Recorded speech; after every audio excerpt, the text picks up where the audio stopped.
Hello, dear friends, my lovely audiences. Welcome to the East-West Show. You, ladies and gentlemen, are my fellow Americans. And if there are zillions of things we have to care about, there's one thing I should have to put on top. It is the election. I'm not talking about local election. I'm talking about federal election.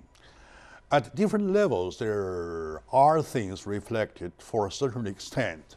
So today with me is my pleasure is my good friend, a long-time tested, trustworthy friend, Bob Hoff of Diamond Bar for a location in case you need to contact him. And yet his step is all the way from Diamond Bar to California State. All right. And all right, now, for a short one, may I please? Oh, first, welcome, sir, to the show. Thank you, Jack. Great to be with you. Very good, very good. He started service as a council member in Diamond Bar, city of Diamond Bar, starting in 1997. And then he was mayor of Diamond Bar and the California Senate and the California Assembly 2004. You were elected, right? And then you were re-elected 2008. Am I right? 2008, I actually went to the Senate at that point. Oh, yeah, 2008 is the Senate. And the Senate, you were re-elected in 2012. Correct. Am I right? Yes. And in California, a state with a landslide tilt to the left, for a Republican to be strong, especially like a Bob kind of a strong Senate Republican leader, and then later the House, the Senate House leader, a minority leader, of course, and it's very, very hard job. And yet he did it perfectly. He did it to the most extent that for example, at least myself, I checked his voting record. For the whole morning, I found out this much. And thank you for having done what you have done so far. All right, good. And now my dear friend Bob Hoff is running for Congress, United States Congress. And I believe he deserves the office at that level. And with or without the fact that Ed Roy is retiring, he needs that one. He needs that level. So I would like to turn the microphone to you yourself to bring my audience in case we bump into somebody who doesn't know the name of Bob Hoff. Please. Well, I think, Jack, you covered it very well, and thank you for that. Oh, thank you, sir. You know, all of my adult life I've been a community volunteer, and that led to be on the city council and serve as mayor a couple of years, but overall the local level at 9 years. Many people know I got involved in regional government at the time through the San Gabriel Valley Council of Governments, which is 31 cities.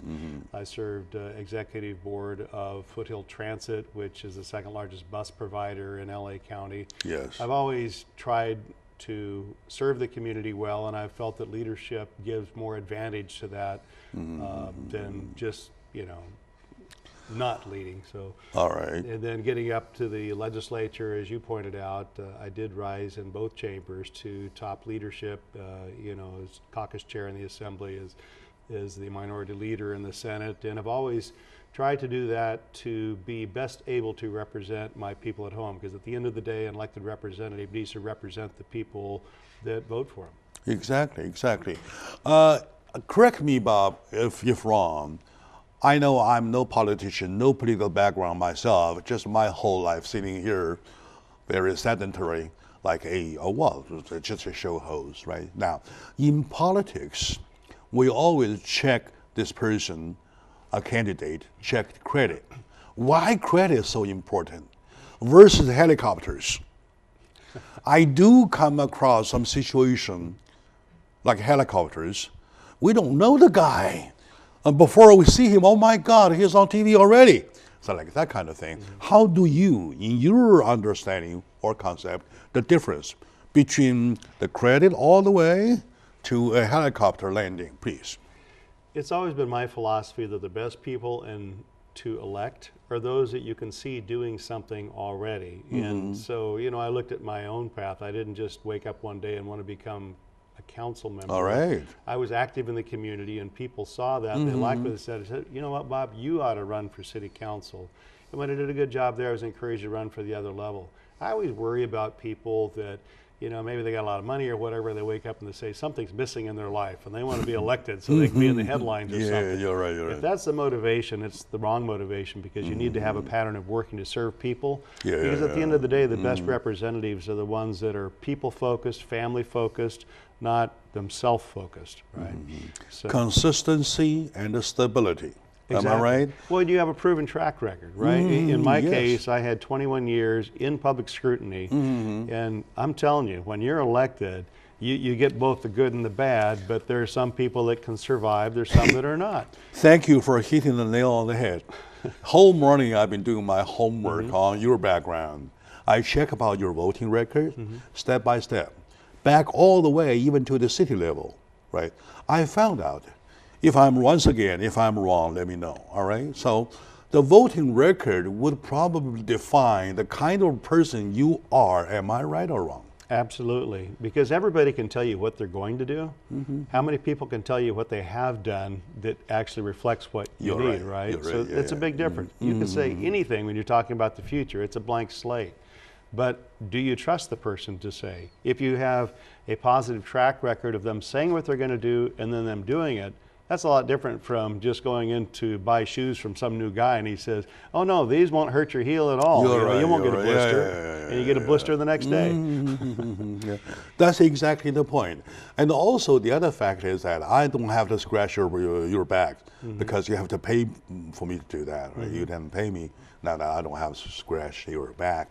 I do see your availability.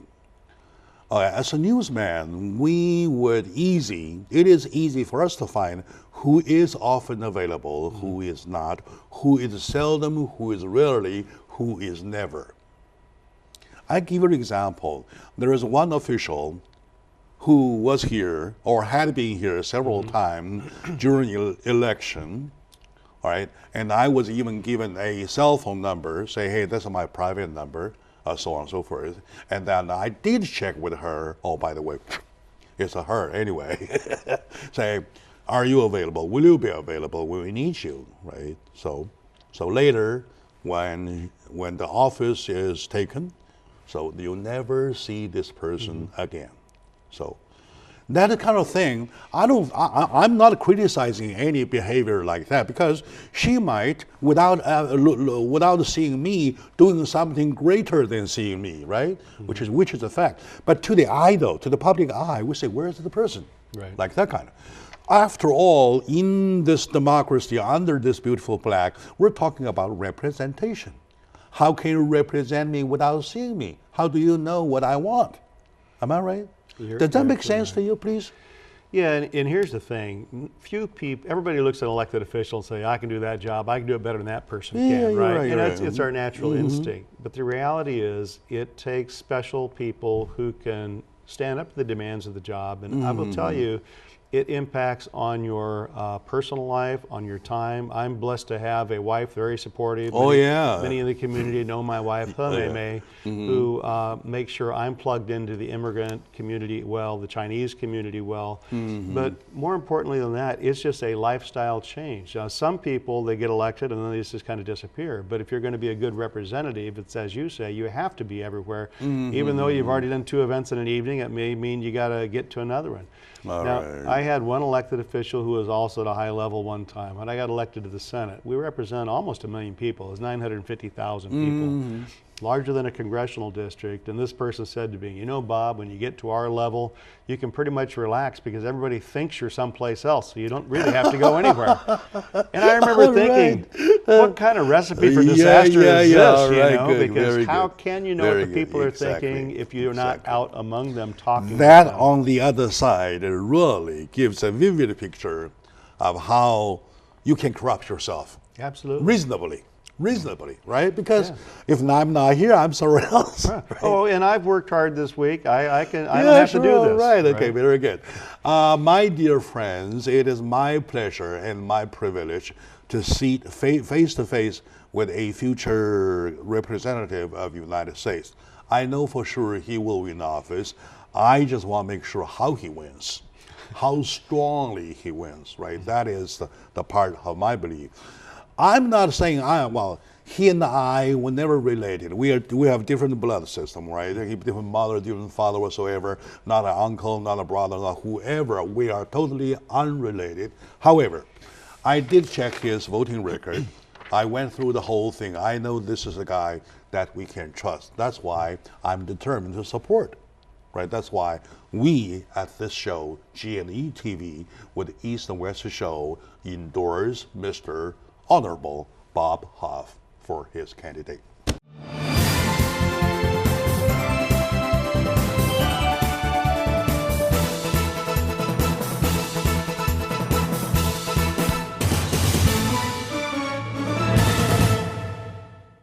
Hello, dear friends. Welcome back to the show. My dear fellow Angelinos, Californians, Americans, welcome back to the East-West discussion about our election.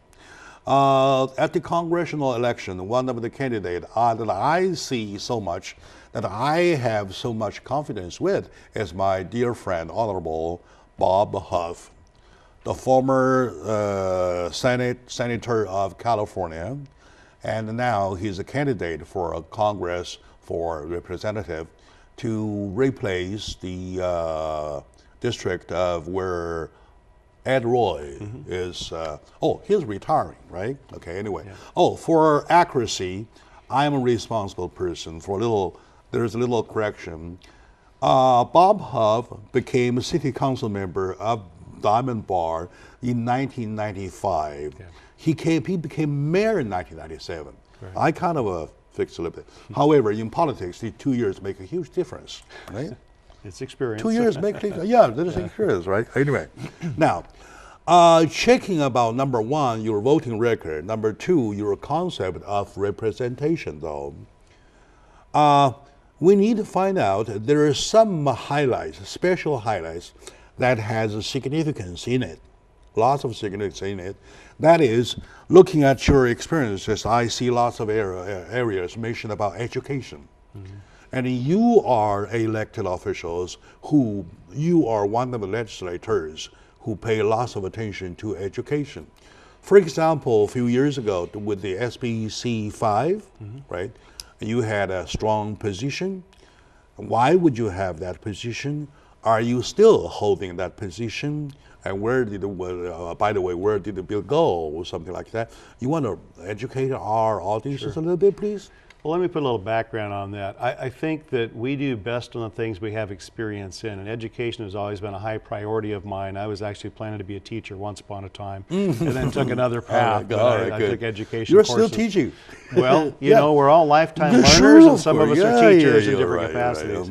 But when I went to the legislature, I specifically sought out the Education Committee, and for all 12 years I was there, I was on the Education Committee, many of those as vice chair in the Assembly and vice chair in the Senate. And so as these different issues came my way, it was always my desire to represent the community because I know they want a strong education for their kids. I mean, I was blessed with a very diverse district that, while I was in the Senate, the highest number of Asian Americans of any of the Senate districts. Yes.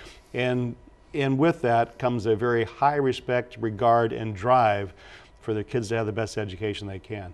So SCA 5, Senate Constitutional Amendment 5, came before my committee and I spoke against it, and then it came before the floor and voted against it. It came on the floor of the Senate, and I stood up and spoke. It was about 45 seconds, not that long, but it was really talking about how this is a horrible thing and that we ought to be more about merit in putting our best kids in colleges, because what SCA 5 sought to do was to change the playing field. Instead of making it level as it has been since the voters put an initiative in place, said you can't use race or color or ethnic origin or anything in deciding. They wanted to put that back in so you could use race. All right, good, well, what's that going to do to my community? I've got a lot of people working really hard on the merit they're going to get into colleges, and this bill would say, no, not you. We're overrepresented on Chinese. Overrepresented as right? a Chinese or Asian or whoever. Asian in particular, right? I have a very high populated for everybody, but Chinese are the biggest component in the district.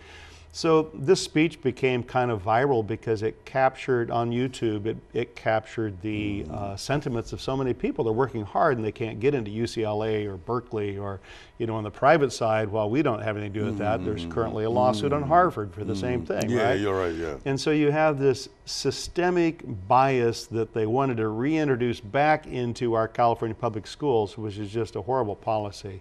But in that, a lot of people started questioning, well, who are we voting for? Are we supporting people? Why is the person that I voted for voting for this thing that I hate? Yeah, but you're Senator right, Huff you're right. stood Yeah, up yeah, for yeah, me, yeah, right? yeah, So yeah, that opened a lot of people's eyes. I had people that say, I've been lifelong Democrat, but you have helped me understand that Republicans and you are about merit. You're about rewarding hard work with, just Take rewarding myself, hard for example. I had been on the left for quite a bit. Now I'm in the middle of the straight, though.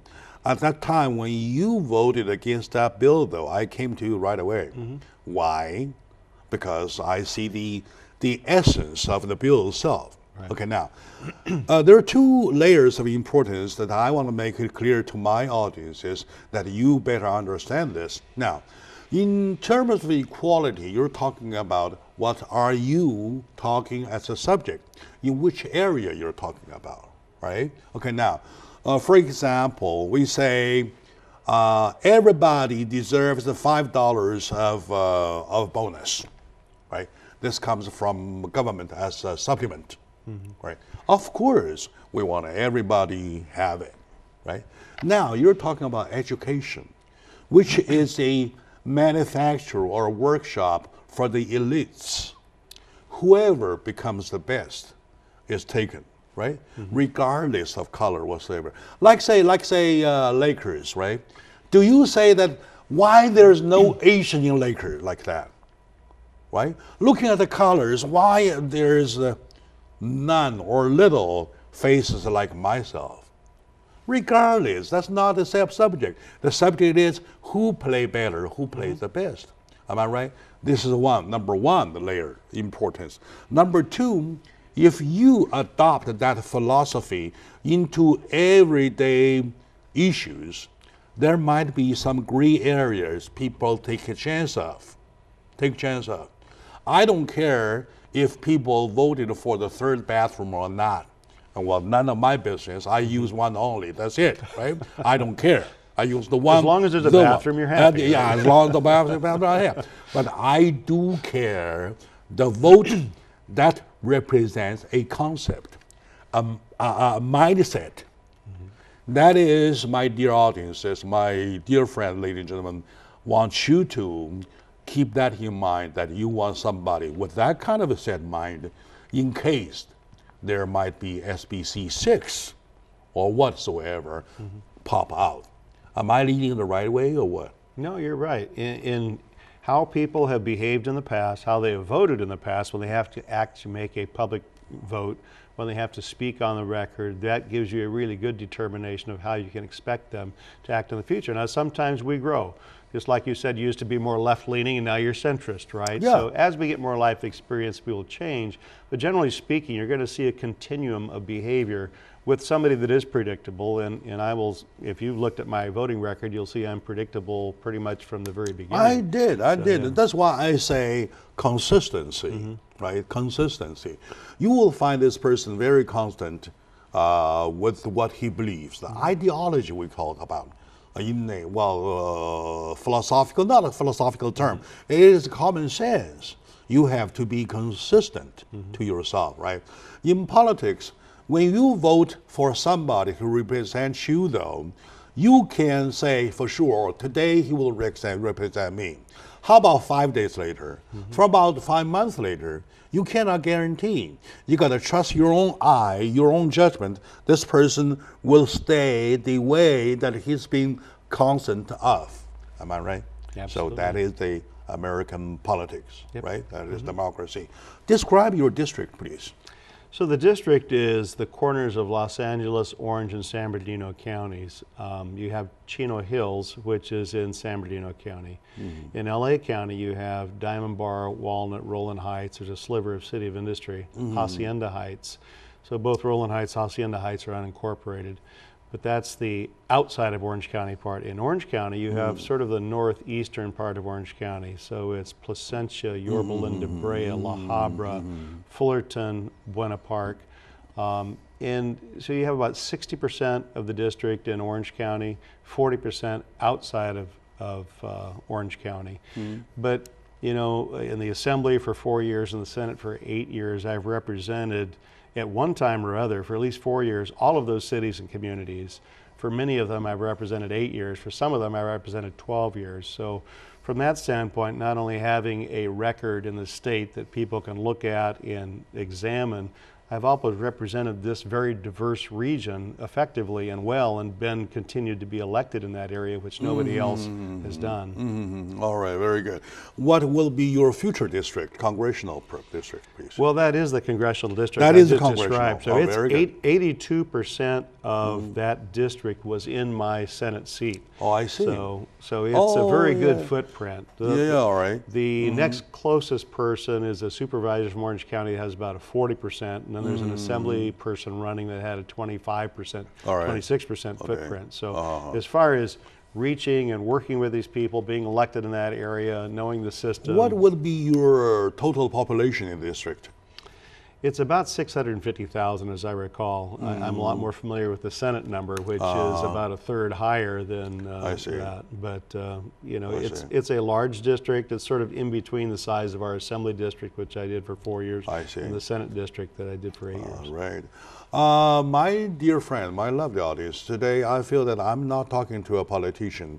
I'm talking to just one of us who's been there representing us for so many years, from 1995 to be precise, all the way till today, right?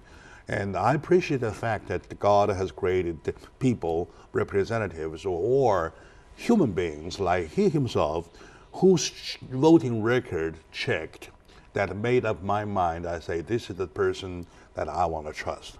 This is the person I want to lay my trust in, and I will vote him, put him in office, so that I can say, oh, all right, the job done, like that kind of thing, right? My dear audience, let's take a very short moment out. When we come back, we'll find out.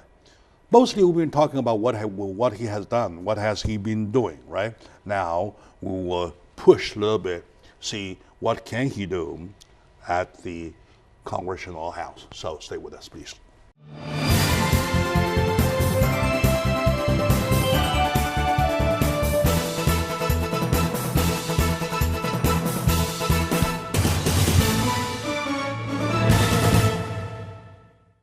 Hello, dear friend, my lovely audiences. We're proud of California because it's a house for lots of wonderful politicians. Yet some of them are good ones, some of them are kind of less quality that we regret we once did cast a vote on the name. Why? Because we say, if you are consistent or not, if you really unfortunately pick somebody who cannot keep himself or herself consistent to the point where you trusted him or her off, so it is a disaster. Thanks to the system, there is always a chance of re-election or not re-elected, right? Now, we have today my dear friend, Honorable Bob Huff, from the former Senate of California, Senate House of California, here as a candidate for congressional district, which is 39. 39, yeah, which is 39, from 29 of state to 39. Exactly. We're going up in numbers. numbers anyway, of Congress as representative, because Ed Royce, my dear friend too, is stepping down. I'm glad that a Republican replacing Republican, right? Doesn't cause any kind of a turmoil whatsoever. However, partisanship is not important. I am very selective with the mindset. So that is the mindset I pick. I want to call my audience. Oh, I have lots of fans. They follow me. I'm sure Trust you do. me, they follow me. They buy what I buy. I didn't bribe them. I didn't pay them a penny, because they over all the years trusted, oh, that guy, well, is a good guy, something like that. Right, sure. For you to earn that kind of a merit, oh, there's a long way to go, right? So I believe you did the same thing. Look at the Bob, oh, good guy, like that kind of thing, right? Now, when a good guy looking at our politics these days, our federal politics these days, there are lots of funny things, all right? I don't have to name one by one. I'll put all my questions into one, say, what's wrong up there to your eye, please? Hard one, right? Well, it goes back to, let's use a sports metaphor. Sometimes you see people out there, they're fumbling all over the place. They can't get a touchdown if you're using football. And the coach will tell you, keep your eye on the ball. And I think Congress has lost sight of what the ball is. They have boiled down to partisan fighting. And, you know, I've been in the partisan world for 12 years. I understand what that's like. But I also worked in a nonpartisan local government for 9 years. And at the local government, the regional government level, you don't have things labeled, oh, this is the Democrat issue or this is a Republican issue. It's an issue. And if you can agree on it and you can build consensus, then you can get things done. And that's what I've always tried to do, whether I was, you know, just one of a mass of elected officials that didn't know what we were ideologically by label, to being the Senate Republican leader where it was, but you still had to work with people. And I would take the same thing back to Congress, because today, I used to joke actually with, I would talk to these incoming Democrats up at the legislature. I'm the Senate Republican leader, right? So I'm the minority. They can do pretty much whatever they want, right? But I say, okay, you guys now look around the room, and the Republicans, you give them respect, because someday you may be back in Congress where they're the majority and you're the minority. A shift. Yeah, exactly. And that's what happens, because back in Congress, for now, you have Republicans in the majority, but that may not stay that way. And that's why I say we have to keep our eye on the ball. When you're solving the nation's problems and you're focused on the problems, the rest of the stuff should fall by the wayside. But right now it's been a very unusual year. But what I hope to do is stay, and I know I will stay true to my principles, but fundamentally it's putting our families first and making sure my district, the values that are in my district that would elect me, we will be shared nationally to try to make sure that we take care of California. For instance, take the tax package. There's winners and losers in that, but California was a huge loser because we lost our ability to deduct now that you mentioned California tax, right? Exactly. Right after you left, your 29th district came into, oh, come on, the point of finger point. All right? Everybody points a finger at 29 and say, hey, guy, wake up, what you're doing? We are taxed to bone already, right? You are adding 73 cents per gallon of gasoline and $175 for registration, which I paid right away. I just paid last week.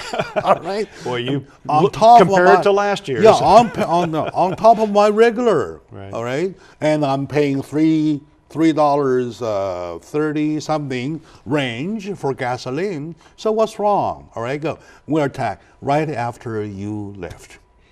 Well, in it does point out sometimes you have contrast what somebody, they may not know what I did, but when I leave, you can see how the new guy voted. That's why we miss you. Right, exactly. You want to come back for it? Well, if there wasn't such a thing as term limits, I was very happy at the state legislature. We would rather welcome you come back for it, because Josh Newman, anyway, he's out anyway. He's still in. No. Talking about the signature. The signature campaign. There is a recall. Yes. The recall is effective. Right. And by June, he's out. Anyway, another Bob Hoff, I don't know. Anyway, now, make sure, please, I want you to don't give me your personal cell phone number, which never worked. Anyway, right?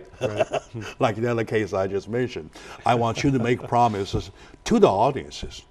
To the audience what you want to do. Because there is a lack of consistency, lack of goal. Right now, you mentioned a very vivid example by using football as an example. Now the players, instead of focusing on the goal, they focus on the ball, right? Wherever the ball goes, they all rush over there, caring less about what they. Now, in this, what the constituents care about. In this situation, what is your definition in between the goal and the ball in political terms? Is that a hard one to answer, please? Well, I think what you're asking is, how do I cut through this mess and stay focused, right? If we're staying focused on the goal. And I think, first of all, it is understanding who you are, what your district is, and making sure that's well represented. Partisan bickering doesn't represent the district, but protecting our economy does. You know, and right now our economy is humming. I want to keep it that way. I was focused on that in the state, so that's nothing new. That will continue to be my focus, because when the economy is going well, that means more people are employed. When more people are employed, they're paying more taxes. When they pay more taxes, you don't have government going out and say, hey, we don't have enough money. Well, you do if you got the wrong people running it. They do anyway. But when you have more resources, you don't have to be looking to how do you generate more by raising taxes and stuff. And I've always looked at, you know, that tide that raises all boats. You get people a job, they're not on public assistance, they're not, you know, you have less of a homeless problem. You have so many things that just having a humming economy, that's going to be a continued focus of mine. The more you talk, the more I feel that you are needed both by California and the Congress. So, for example, you mentioned about business, right? Okay, now looking at the crazy federal laws, I'll give you an example, ADA. It is strangling business owners, especially small business owners, right? Looking at the California laws, the California PAGA laws, it is strangling business owners, right? So please, please, once you take office, do everybody, including yourself, a favor, please. That is going too far. That is going too far. I have a guy, Mr. Tom Menzel of CABIA, California Business Industrial whatever, whatever the A stand for.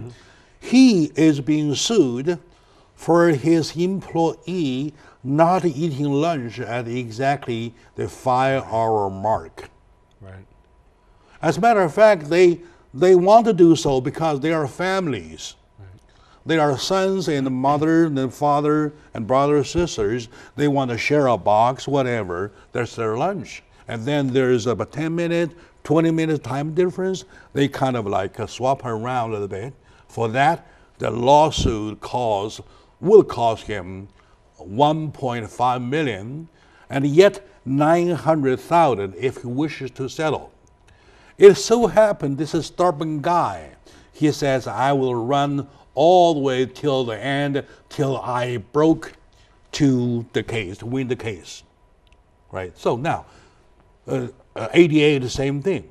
Sir, please, I want you to make sure to my audiences that you have the determination like you did with SBA 5, right? The strong hold the position once you go to the Congress, please. Well, to your point of looking back at my record, I received recognition from the California Association of Lawsuit Abuse and other CALA. Yeah, exactly. Other organizations for fighting against these frivolous regulations, because what happens is we have a huge trial attorney population in California. They like our weather like we do. Yeah. And there's too few jobs for too many attorneys. And so they go around looking for things like this, what they would see low-hanging fruit, and they will just fire a lawsuit on a bunch of different businesses, knowing that for the most part, it's better for these businesses just to settle and pay their $5,000 or $10,000, attorney fees and have the lawsuit go away. But they shouldn't have to, because giving flexibility to a workforce to take lunch 10 minutes this side or that side, or if the mirror is 2 inches too low, or 2 inches too high, somebody's thinking it's nuts. And the sign is not blue enough. Right. All right. Yeah, it's faded. It was blue, like but it faded. It was blue, faded over time, right? And then they take a rulers, measure it, or something like that. Crazy things. So these are so yield-minded. I'm in the culture already, right? Please do something. I trust you as a fighter. Once it goes there, of course, once it goes there, things will change, but much better, much better, because you represent instead of minority, you're talking about majority, right? while you are there joining the majority team, though, do something. That's what we want. Well, it's always been my philosophy. I am a business owner, right, and have been most of my adult life. And that's one of the backgrounds I bring into this, because I look through whether it's state, local, or federal, and we're looking at federal now, but how does this help or hurt the businesses? And you have to have a balance between that. But some of these things are just so ridiculous. They stifle job creation, they stifle the economy, and we need to be doing just the opposite. You absolutely have my pledge. Thank you very much. Thank you very much. My dear audience, we owe him a thanks. And when he realizes it, when he proves he's doing it, and then we'll call him back, say, hey, Bob, we'll throw a party for you. All right? So stay with us. We'll be right back, please. When we are back, we will go touch base the conceptual ground. How shall we, please? Shall we? All right, sure. Good. This goes tougher and tougher. Let me get a sip here real quick.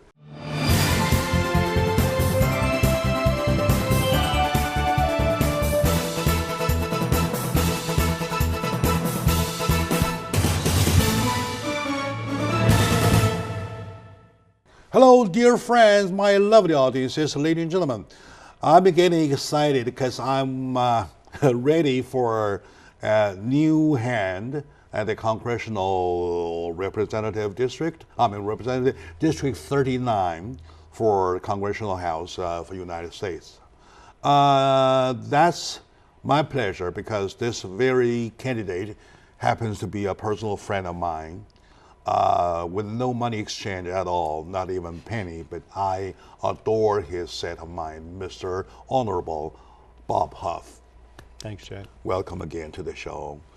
And we appreciate the fact that during his service at the California legislature, he did a tremendous amount of right bills and got lots of good record. I want just to name a few.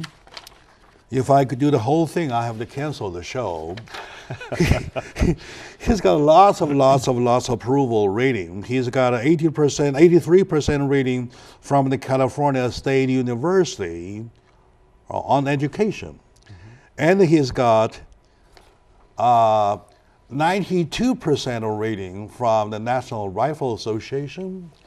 And he's got 100% approval rating for the California Farmer Bureau of Education, Federation.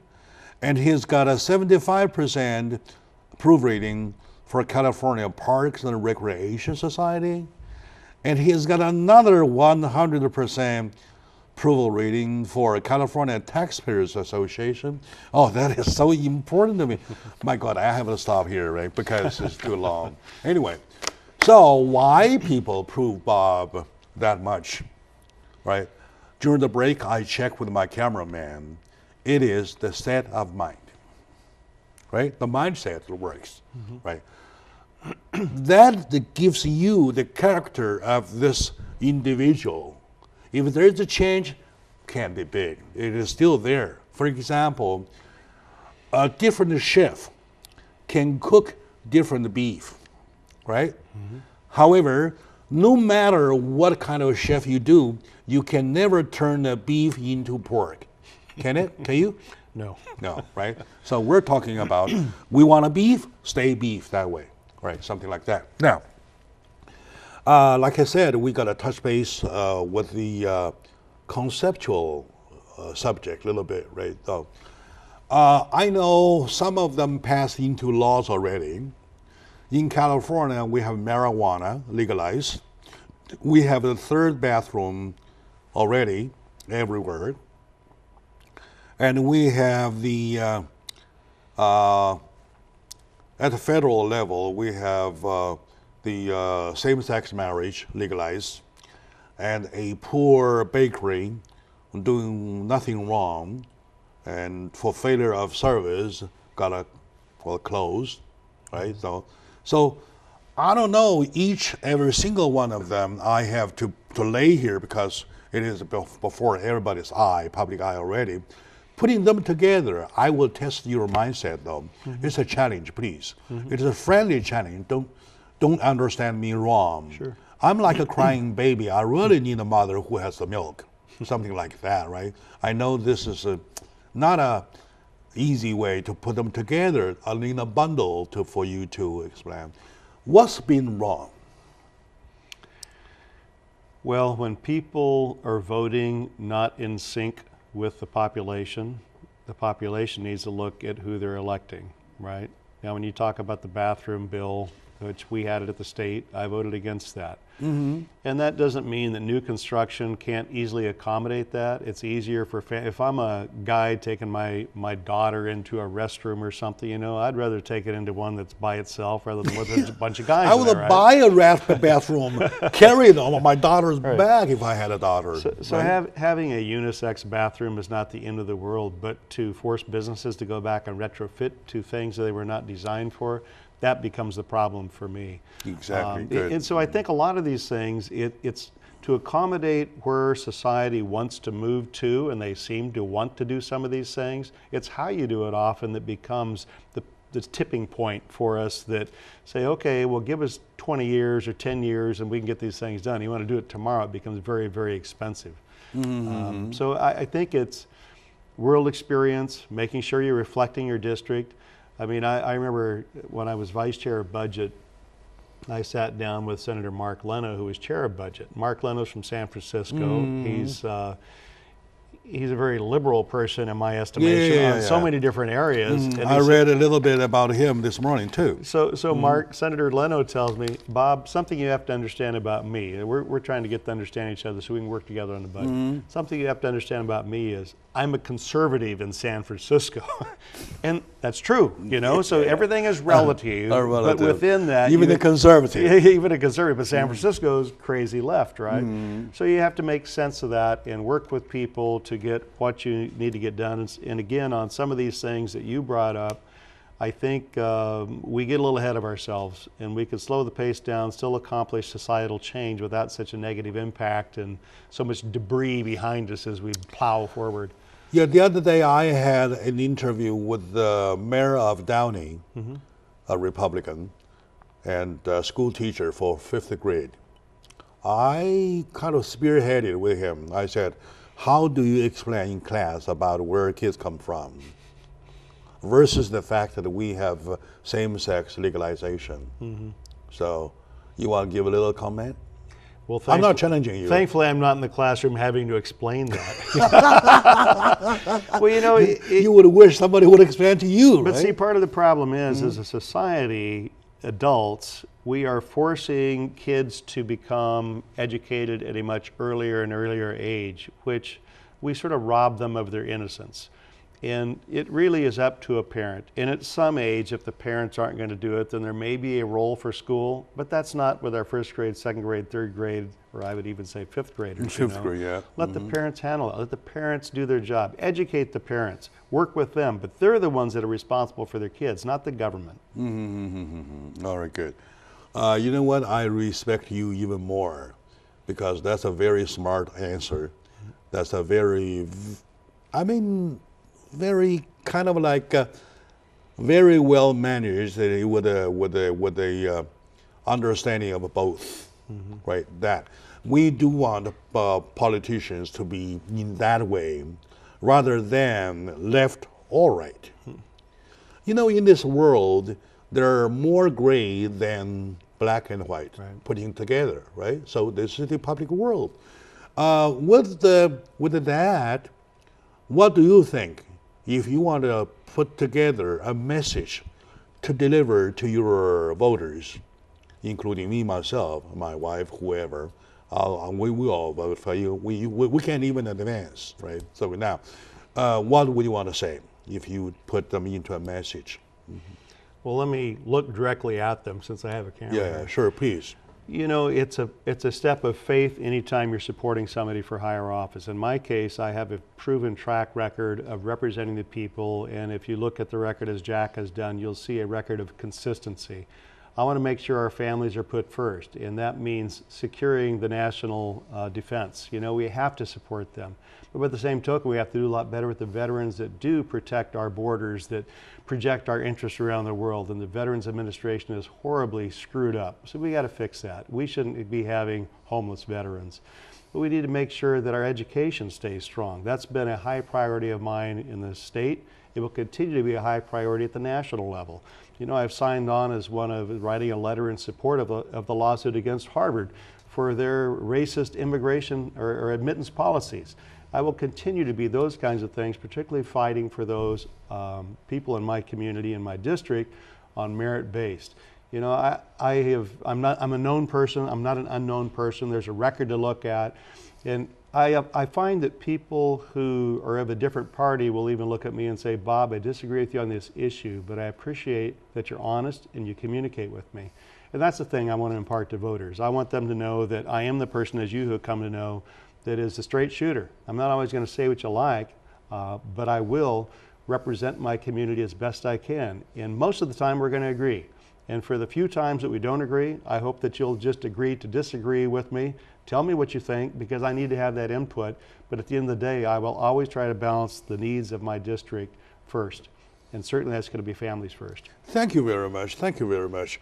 Speaking of input, speaking of feedback, though, your website, a campaign website, or is there a number whatsoever? Because I do have lots of people who care about American politics, and they will call you, they will send you a message, or they will even ask questions. What would be that, please? Bob Huff for Congress, and that's the number 4. Number 4. Yeah. Bob Huff for Congress.com. Correct. Right. And that is, my dear audience, that is the website that appears on this screen. You will see. And I believe that when he is running, he is ready for all aspects, and he will get back to you with if you have a question. If you want to support him, please, you are welcome. Is there a telephone number, please? There's all the contact information you need on the website. It's a good portal. You can sign up for more information. I see. You can get in touch with us. You can also donate. But you know, electronic media is a wonderful thing when it all works. Sure. That's up and running. Hope people will visit it. Do you have yard signage thing? We will. We do not have that yet. Oh yeah, there's a time limitation, right? Yeah, usually you can only put those out 30 days before an election. Different communities or different timelines. I see. Private property is a little bit different. But in my audiences have some requests, say, give me a yard sign, and they can contact you, right? Absolutely. Okay, very good. Yeah. My dear audience, we're a little over time, but it is worth it. It will worth it, and will proven to be worth it, right? My dear friends, thank you for watching. Please make sure you make your own choice. That's why we call this show, as a title, The Right Man for the Job. And pick the right man for the job, all right? It is you, the beauty of democracy. You pick who you want, right? Something like that. Now, that said, that man be my good friend, Honorable Bob Huff, former Senator of California, now candidate for the 39th District of the House of Representatives of the United States of America. Thank you for watching. We'll see you next time. Thanks, Jack. Appreciate it. Thank you.